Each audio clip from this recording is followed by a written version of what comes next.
വളരെയധികം സന്തോഷമുണ്ട്. ഒരുപാട് നാളത്തെ പ്രയത്നവും പരിശ്രമമൊക്കെയാണ് ഈ സിനിമ.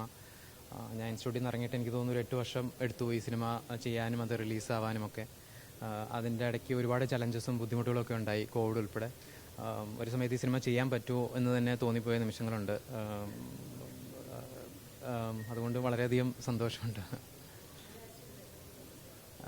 ഇല്ല, നമ്മൾ സിനിമ ചെയ്യുമ്പോൾ ഒരിക്കലും അങ്ങനൊരു ദേശീയ പുരസ്കാരത്തിനെ പറ്റി ആലോചിച്ചിരുന്നുണ്ടായിരുന്നില്ല.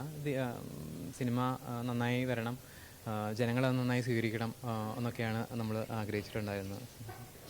വളരെയധികം സന്തോഷമുണ്ട്. എനിക്ക് ഞാൻ ഭയങ്കര ഹാപ്പിയാണ്. ഒന്നാമത് എനിക്ക് തോന്നുന്നു ഞാൻ ഭയങ്കര ബ്ലെസ്ഡാണ്. എൻ്റെ ആദ്യത്തെ സിനിമയിൽ ഉർവശി ചേച്ചീനെയും പാർവതിനെയും പോലെ രണ്ട് ബ്രില്യൻ്റ് ആക്ടേഴ്സിൻ്റെ കൂടെ വർക്ക് ചെയ്യാൻ പറ്റിയത്. ചേച്ചിയുടെ കാര്യം പറഞ്ഞാൽ ഒരു ലെജൻഡാണ്. നമുക്കൊക്കെ അറിയാം, one of the finest actors this country has seen. So എനിക്ക് വളരെയധികം സന്തോഷമുണ്ട്. ഞാനിപ്പോഴും ആ ന്യൂസ് ഉൾക്കൊള്ളുന്നേ ഉള്ളൂ. ചേച്ചിയും പാർവതിയുടെയും ഒക്കെ ഈ പെർഫോമൻസാണ് ഈ സിനിമ. അവരില്ലായിരുന്നെങ്കിൽ ഈ സിനിമ ഇല്ല. ഞാൻ എഴുതി വെച്ച സ്ക്രിപ്റ്റിനെ തന്നെ എത്രയോ ഉയരങ്ങളുള്ള തലത്തിലേക്കാണ് ഉർവശി ചേച്ചിയും പാർവതിയും ഒക്കെ ഈ സിനിമേനെ കൊണ്ടെത്തിച്ചത്. സോ ചേച്ചിയുടെ അംഗീകാരം എന്ന് പറയുന്നത് സത്യം പറഞ്ഞാൽ പ്രതീക്ഷിച്ചിരുന്നു എന്ന് തന്നെ പറയാം. കാരണം ആ പെർഫോമൻസ് അത്രത്തോളം ഹോണ്ടിങ് ആയിരുന്നു. അത് കണ്ടവരൊക്കെ ഒരേ സ്വരത്തിൽ പറഞ്ഞൊരു കാര്യമാണ്. പലരും പറഞ്ഞിട്ടുണ്ട്, സിനിമ കണ്ടിട്ട് റൈറ്റേഴ്സൊക്കെ എന്നെ വിളിച്ച് പറഞ്ഞിട്ടുണ്ട്, ചേച്ചിനെ ഒരു റീഇൻട്രൊഡ്യൂസിങ് ഉർവശി എന്നൊക്കെ വിശേഷിപ്പിച്ചിട്ടുണ്ട് ഈ പെർഫോമൻസ്. അപ്പം അങ്ങനെയൊക്കെ അതിൻ്റെ ഒരു ഭാഗമാകാനും അതിനൊരു കാരണമാകാനും പറ്റിയതിൽ വളരെയധികം സന്തോഷമുണ്ട്. അതെ അതെ, തീർച്ചയായിട്ടും ചേച്ചിക്ക് കിട്ടുമെന്ന് ഒരു പ്രതീക്ഷ ഉണ്ടായിരുന്നു. കാരണം നമുക്ക് അറിയാം, സിനിമ കണ്ടവർക്കൊക്കെ അറിയാം ചേച്ചിയുടെ ഒരു പെർഫോമൻസ് ഭയങ്കര എന്താണ് പറയുക, ഭയങ്കര സത്യമുള്ളൊരു പെർഫോമൻസാണ്. എന്ത് ഇമോഷൻ കിട്ടിയാലും ചേച്ചിയുടെ ഉള്ളിലേക്ക് പോയിട്ട് അതൊരു സത്യമായിട്ടാണ് പുറത്തേക്ക് വരുന്നത്.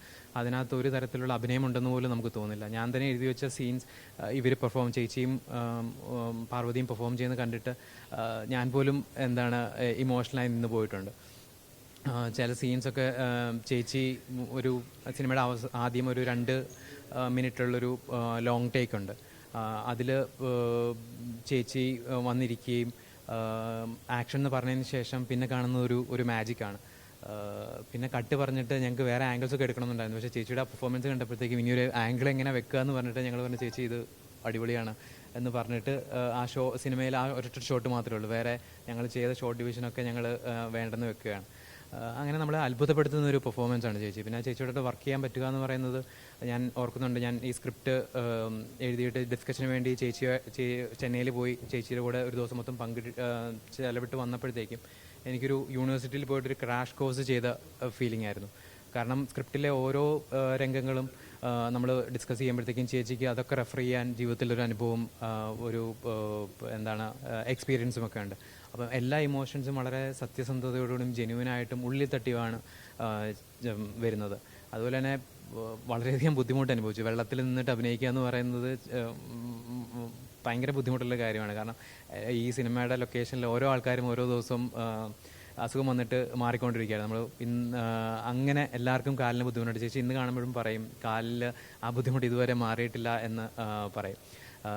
അപ്പോൾ അഭിനയം എന്ന് പറയുന്നത് തന്നെ വളരെ ചലഞ്ചിങ് ആയിട്ടുള്ള കാര്യമാണ്. അതും വെള്ളത്തിൽ നിന്നിട്ട് നമ്മൾ വളരെയധികം രാവിലെ തൊട്ട് വന്ന് വെള്ളത്തിൽ നിന്ന് നമ്മൾ ഭക്ഷണം കഴിക്കുന്നതും ഒക്കെ ഈ വെള്ളം നനഞ്ഞ ഉടുപ്പ് ഇട്ടിട്ടാണ്. അപ്പം അത് വളരെ നമുക്ക് ഇറിറ്റേറ്റിംഗ് ആയിട്ട് തോന്നിയും ഒക്കെ ചെയ്യുന്നൊരു സാഹചര്യമാണ്. അവിടെ നിന്നിട്ട് പോലും ഇത്രയും ടച്ചിങ് ആയിട്ടുള്ള പെർഫോമൻസ് ചെയ്യണമെന്ന് പറഞ്ഞു കഴിഞ്ഞാൽ നമുക്ക് ഊഹിക്കാം എത്ര ബ്രില്യൻ്റ് ആയിട്ടുള്ളൊരു കാര്യമാണതെന്ന്.